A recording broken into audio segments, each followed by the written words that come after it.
ESG. As supply chains and companies around the world were disrupted by COVID and conflict, these three letters have caught the attention of the business world, for better and worse. Environmental, social, and governance have become some of the biggest buzzwords in the corporate world, transcending industries and markets. Many investment managers, funds, and corporate boards have focused on the environmental, or the E of ESG. But the S in ESG, the social limb, has been getting increased attention over the past couple of years, partly fueled by the pandemic. Companies are being pressured to pay more attention to things like human rights, labor rights, supply chain transparency, health and safety, diversity, equity, and inclusion, and stakeholder and community engagement.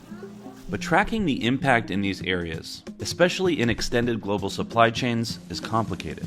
But important developments have been made. The US has banned imports with suspected forced labor from China in their supply chains, and the EU is implementing mandatory legislation on corporate sustainability and human rights due diligence and potential bans from any location suspected of forced labor.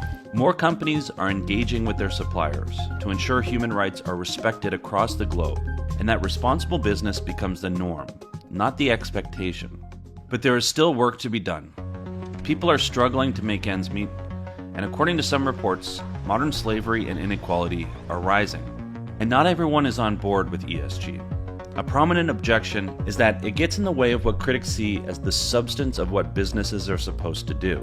The governor of Florida has approved a resolution prohibiting the state's fund managers from considering all environmental, social, and governance issues.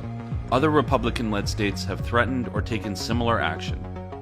So how can businesses embed things like social performance and impact into their business practices? And how do we ensure ESG goals aren't just good for the planet and profits, but truly achieve better outcomes for people as well?